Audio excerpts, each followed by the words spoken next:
คุณปัทมาเป็นนางเอกลิเกฮะ น่าจะฟังอยู่นะครับเขาบอกงี้ว่าสวัสดีค่ะพี่เลียวหนูชื่อปัทมาค่ะนะฮะอยู่อำเภอแสวงหาอ่างทองฮะนะครับก็ยังเกี่ยวสัญญาณจากเราไปนะฮะที่อ่างทองก็ฟังพี่ทางเน็ตค่ะชอบมากชอบจริงๆแต่มันกระตุกพอควรนะซึ่งก็ฟังได้อยู่นะฮะพอดีคุณปัทมาก็บอกพอดีเพื่อนเขาแนะนำให้ลองฟังดูนะฮะก็เลยฟังนะฮะน้องปัทมาบอกงี้ครับว่าเรื่องของน้องปัทมามีอยู่ว่าที่วัดแสวงหาเนี่ยเป็นวัดที่อยู่ติดกับถนนใหญ่แต่เขาก็จะมีช่วงแบบประเภทงานฉลองอะไรพวกงานประจำปีนะมันก็เยอะค่ะ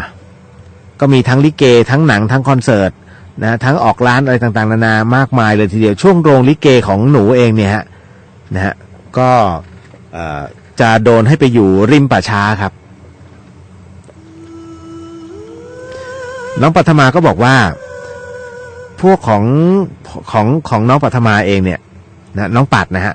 ก็ต้องแต่งตัวกันหลังโรงค่ะนะฮะก็เริ่มแต่งกันตั้งแต่6 โมงเย็นกว่าจะเสร็จก็เกือบ3 ทุ่มฮะคือมันแต่งหน้าแบบลิเกฮะไม่ใช่แต่งหน้าแบบเฮ้ยเดี๋ยวไปซิ่งไม่ใช่ฮะลิเกแต่งยากนะเพราะว่ากว่าจะทำให้คนผิวสีออกแทนๆเนี่ยแล้วผ่องด้วยไฟที่อยู่ข้างหน้าเนี่ยโอ้มันสุดยอดฮะพวกนี้เขาเรียนการแต่งหน้านะฮะเขาบอกงี้ว่าน้องปัดก็บอกว่าช่วงก่อนจะแสดงเนี่ยมันจะต้องไหว้ครูมันจะมีไหว้ครูกันก่อนหลังโรงฮะหลังโรงลิเกเนี่ยจะมีการไหว้ครูก่อนนะฮะจากนั้นเมื่อไหว้ครูเสร็จปุ๊บเนี่ยฮะมันก็ต้องไปออกแขกกันละออกแขกคือการนำเสนอตัวแสดงเกือบผมใช้คำว่าเกือบทุกตัวหน้าโรงนะฮะหน้าโรงก่อนยกเว้นฮะตัวพระกับตัวนางนะซึ่งตัวของน้องปัดเองเนี่ยเป็นนางก็คือเป็นนางเอกส่วนพระเนี่ยตรงนี้เองพ่อหรือว่าหัวหน้าคณะเนี่ยเขาก็จะให้ไหว้อยู่ข้างหลังนะฮะน้องปัดบอกว่ามันรู้ที่มีการแต่งตัวเป็นของตัวเองเขาใช้คำว่าชอบนะครับแต่ว่าใช้คำว่าสอนแต่งตัวและหน้าของมันเนี่ยจะไม่เป็นของตัวเองจะเป็นช่องและช่องของตัวเองเราหันหน้าออกไปด้านนอกซึ่งเป็นป่าช้าในช่วง3 ทุ่มกว่าเนี่ยปรากฏว่า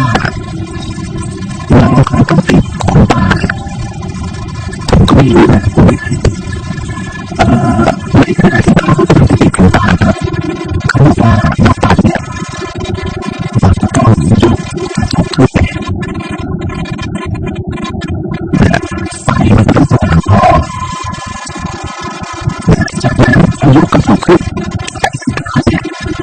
เราเรียกว่าต่อไปเองเขาคนเราดูติดใช่ไหมอายุก็สูงขึ้นทุกคนมองผ่านไปก่อนก่อนที่จะมองไปกระจกปรากฏว่าที่ตรงที่มองผ่านเนี่ยที่ตรงที่มองผ่านที่มองผ่านที่มองผ่านกับสีทุ่มเนี่ย